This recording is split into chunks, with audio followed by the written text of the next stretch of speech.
What's up, everybody? How's it going? Today is a very special day. I am joined by my good friend Zubin Pratap. He's got an extraordinary background in tech. I'm very excited for him to tell me and to tell all of you about his background. It's very unique. Not everybody is like him. And so on that note, Zubin, why don't you briefly introduce yourself and tell us about yourself? Sure. Thanks, Clement. It's great to see you again. So my name is Zubin. I am a developer relations engineer at Chainlink Labs, but I had a big career before that. I was a lawyer for over 15 years, and then I went into the executive track, did my MBA, was in the business side of things for a couple of years. Then I quit that completely abruptly and started my own startup, which was a technical startup, but I was totally non-technical. And a couple of years into that, I lost my tech co-founder that I found along the way, and I was forced to learn to code to keep that going.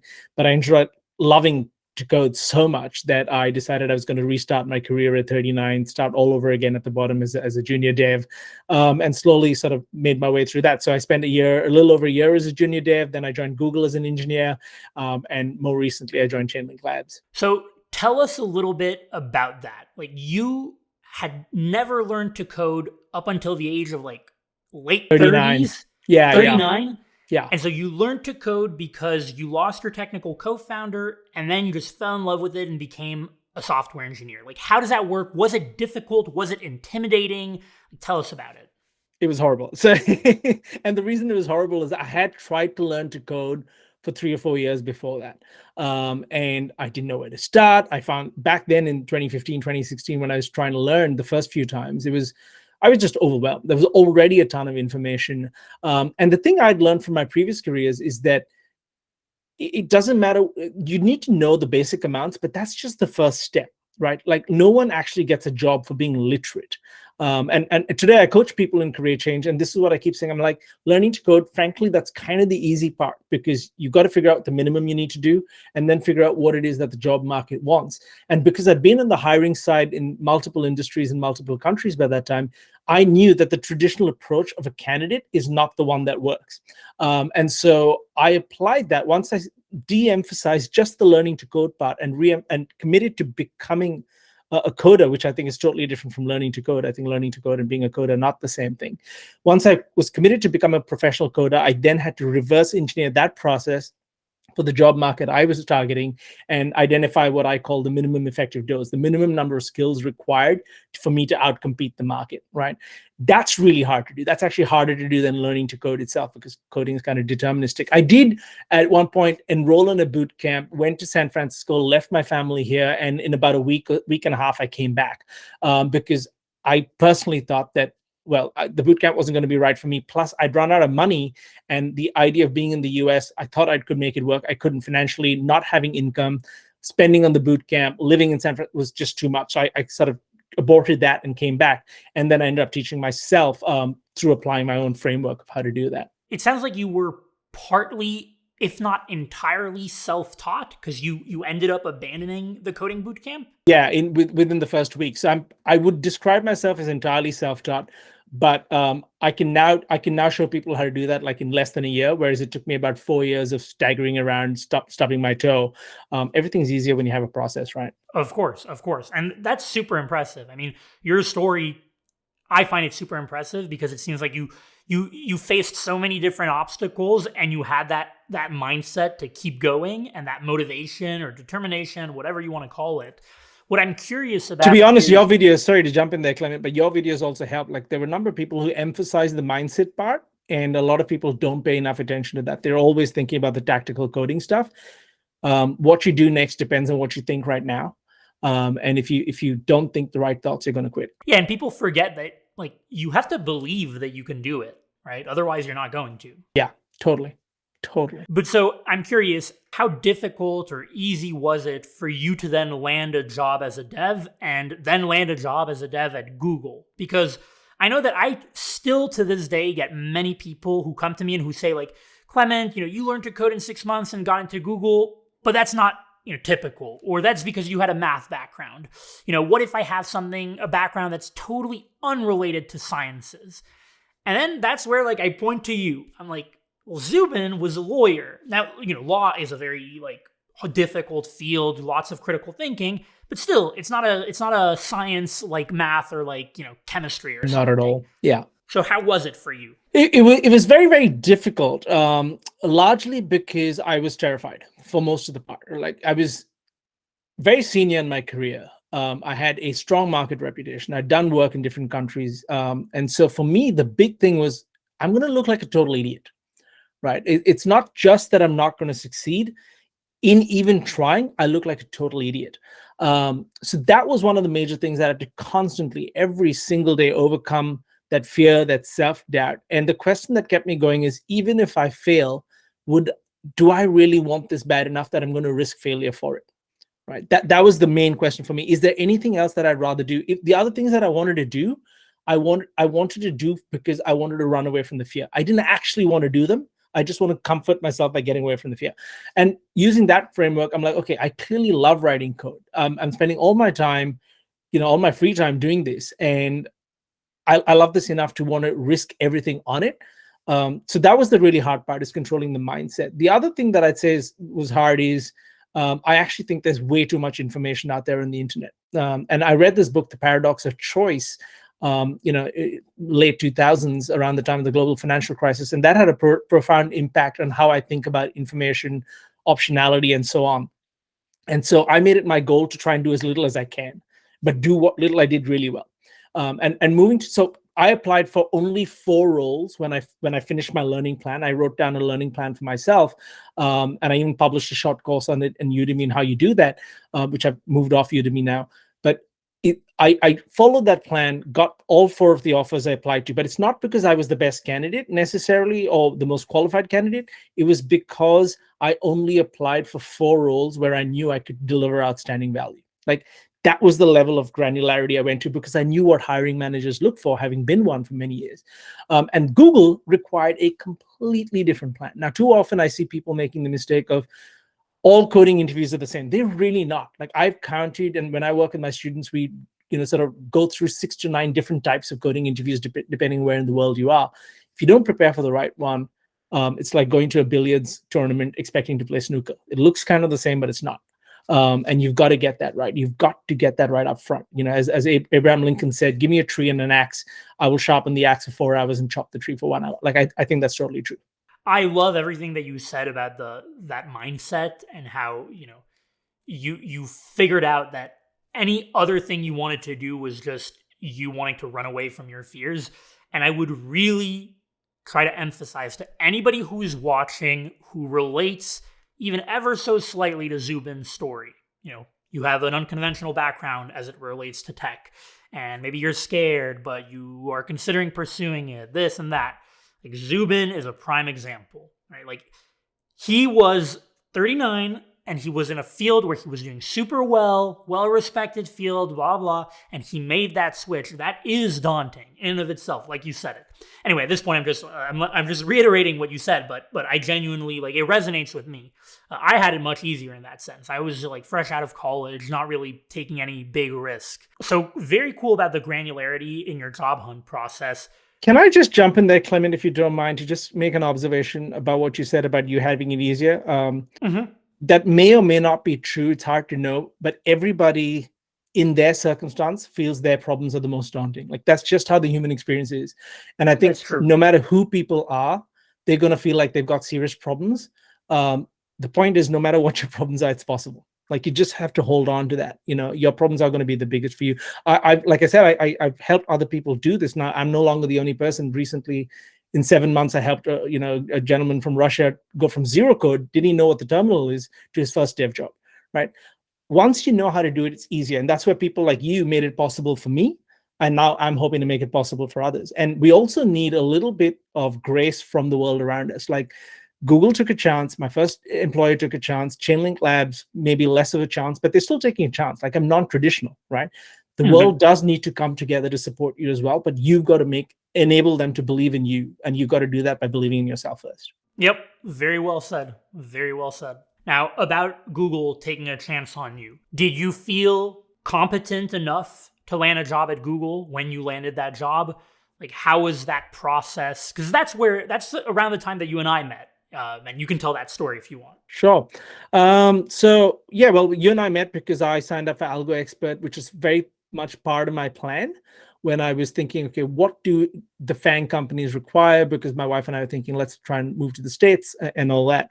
And that was part of the plan. And it was a completely different plan from my first plan of becoming a professional developer, like completely different. And it required its own steps, its own timeline, its own discipline, its own routine, its own sequence of tasks or learning tasks that I needed to complete. And you were a big part of that.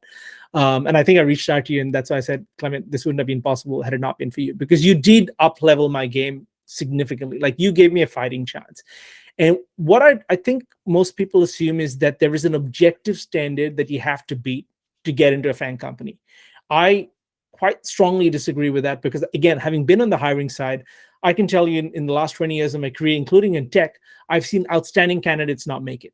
Outstanding candidates, like way better than me, right?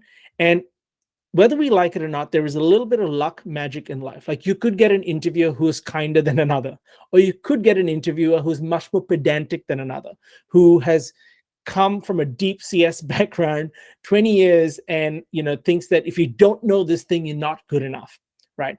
That, frankly, is the luck of the draw. And so you just have to hope that there's a little bit of luck and favor in your life. The average person who gets into Google and Microsoft and FANG companies, if I'm not mistaken, I think they try 3.5 times or something before they get it. Like, that's not uncommon, right? I think associating that with how good you are is dangerous, because rejection will then damage your confidence. Instead, it's much more healthy to say the best sportsmen in the world have bad days, right? Everybody is going to have a rubbish day, and you could just have bad luck on the day. That's also possible. So the only thing you can control is how you show up and the level of effort you put in. You cannot control the outcome. And it's hard to do. And because I was older, it was a little bit easier. It was easier also because I'd been on the hiring side. And I know as a hiring manager that I've had to reject really great candidates for reasons unrelated to them, but more to what the business needed, what my team needed, what my goals were for the team, and so on. It's really not always about you, even though it feels it, right? So I think the only thing you can do is prepare as hard as you can, and then realize that there is a little bit of luck. And in the long run, your habits will carry you through your success, regardless of what brand pays you to do it. That's truly what you got to believe. Yeah, I think that's very well said. And I couldn't agree more. I mean, I've always said that, like, from a more granular point of view, just in general in coding interviews, specifically the ones for FANG companies, it's not just your algorithm skills or just your coding skills. There's so many other different skills, plus these intangibles that you might not be able to control, like luck.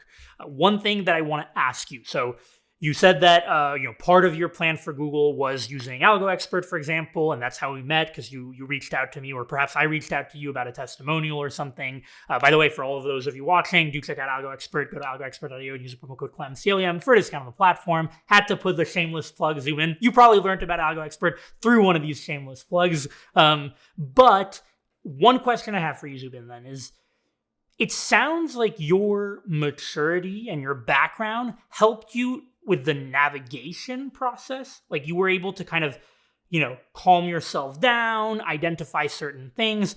But do you feel like your skills as a lawyer or as a, businessman or what have you, do you feel like those helped you either in landing the job or on the job as a developer at Google or elsewhere? It's really hard to know, because so in terms of landing the job, it's hard to know, because that would require me to assume a certain mental sort of state on the part of the interviewer. I think having that maturity, having that experience helps, because you can connect the dots better. Mm-hmm. One of the things I work a lot with my students is, or people I mentor informally, is, look, when you hear a question in an interview, even if it's a coding question, you've got to train yourself to think, what's the question behind the question? Right? There's always a question behind the question that is actually what they really want to get the signal on. And you get much better at that when you've been on the hiring side, or when you've done a few interviews, and you understand what they want. The other thing is, once you're in the job, to answer that part of the question, I think all experience and learning will matter if you believe you can bring it to bear on the topic at hand. Now, yes, being an excellent baker is not necessarily going to help you be an outstanding software engineer. unless you think about baking as an optimization problem or a way to get the most out of your time. Like if you fundamentally bring that mental rigor to the problem at hand, then it doesn't matter whether you're baking or fixing bicycles, you're still going to bring that to the next problem you solve. And in some senses, those meta skills are much more transferable than the core skills that make up your job description. And meta skills like communication, problem solving, the ability to understand and empathize with your team, the ability to see further down the road than others do. Experience really helps for that, but it's also a learned skill, right? Like people with experience don't necessarily have foresight, but you can choose to develop that. So I think those things really help if you're good at communicating how those attributes, traits, or meta skills bring direct value to the team and or the business. Yeah, I couldn't agree more. It's basically like one analogy is, imagine any job, whether it's coding related or totally unrelated, the set of skills that that job requires is a square shape, but that square shape is rotated in some random angle, and you have to take your own square of skills and rotate it to match that, hole. I don't know if that analogy makes sense. It kind of does Totally. to me. Totally. But yeah. So now, Zubin, why don't you tell us very briefly what you worked on at Google, how long you were there, and then why you left? Like what, because like a lot of people, they think Google is like the end, it's the dream job. Why did you leave? So for me, it was a couple of things. One is after the pandemic, we were meant to move to San Francisco, and my wife ended up starting a business. Long story short, and that's really doing well. And so we said, okay, we probably need to stay back in Australia to help that nurture.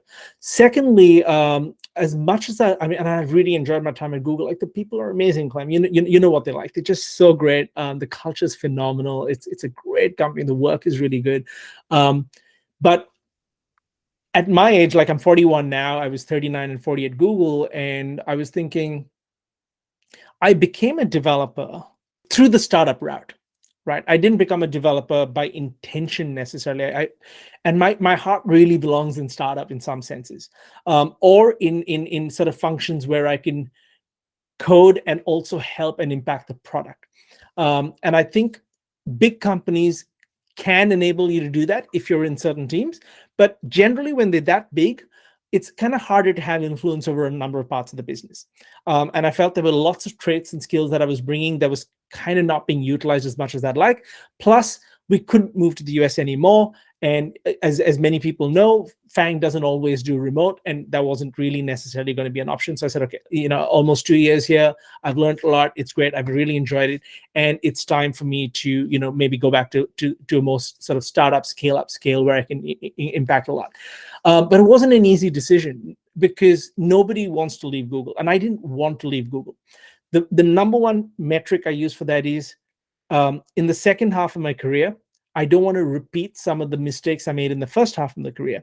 And one of the mistakes that I made in the first half of my career is I did things because of the prestige, because of the money, because of the validation, and I didn't do things that were completely true to myself, even if it seemed crazy to everybody else. And to be completely true to myself, I felt that, not supporting Ro's business or, so in other words, forcing a relocation or, doing work that wasn't necessarily combining all of my skills, while I could go that way till I'm 60, 65, no problem, I would feel like I hadn't lived my best life. It really came down to that. You possibly had the same sort of reckoning when you decided to leave big tech to do algo expert. Like you've got to follow that voice inside. You've got to follow totally. Totally. So yeah, I think you'll get it. Yeah. But so then the next question becomes, why did that voice push you to Chainlink Labs? And perhaps tell those of us who don't know what Chainlink Labs is, what it is and what industry you're in. Sure. So it's in the Web3 world, or the crypto world, which is both are very confusing terms. And Chainlink is it's a company that helps connect in a cryptographically secure way, which is a big way for saying that you don't need to trust the services and the data being delivered. You use math to know and verify that it's true. It helps connect the blockchain world with the non-blockchain world, and it also helps do computation that would otherwise be infeasible, expensive, or prohibitive on the blockchain. You move that computation off chain, but without losing any of the cryptographic blockchain guarantees. So that's a lot. And the reason I said that is because it does presume a certain amount of knowledge about how the Web3/blockchain world works, and without going down that rabbit hole. And the reason I chose Chainlink is, again, staying true to my nature. I knew that after Google and in previous roles I'd done in my lifetime, in the law and in the business stuff, I realized that the money wasn't my biggest driver. The brand wasn't my biggest driver. Even the greatness of the product wasn't necessarily my big driver. Now, it looks like that because Google, Chainlink, phenomenal products. My number one driver is learning, and my number two driver is, and right up there with number one, like it's hard to actually separate the two, is quality of team, right? Like, put me in a good team where I'm learning a lot. I don't care if nobody knows about the company. I'm going to thrive, right? And I realized that those were my number one values, the people I work with and my learning trajectory. And I spent a lot of time talking to people at Chainlink Labs, and some of the best people I've ever met. Like, it's just such a great bunch of people. And so I knew I'd find happiness there. And from happiness would emerge success, would emerge engagement with the work, would emerge purpose, would emerge impact. All these things can only happen when you truly love the people you're working with, like truly love being there. And so it was a bit of a risk because you never actually know on the outside looking in. But I'd had enough experience by now to know that, okay, if I make a mistake, it would be a genuine mistake. And it wouldn't be for lack of my inquiry or due diligence. I hope that answers the question. Yeah, definitely. I mean, I think that you have a very well-defined and scoped out way of making decisions, and it shows in all of your answers here. And so I think that, it sounds like you made the right decision to leave Google. It sounds like you made the right decision to join Chainlink, and I'm just super happy for you. I'm really thrilled to hear about your story. On a final note, do you have any final advice for anybody who's listening?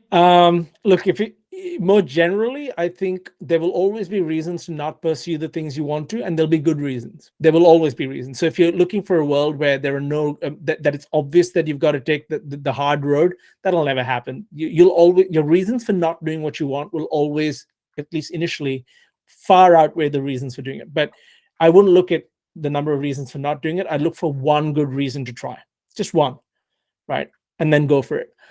That's one. The second thing is, I think it's so trite and so cliched, but if failure is inevitable, like I cannot tell you the number of times I've failed interviews. I cannot tell you how many Google engineers that I know have failed interviews so many times, right?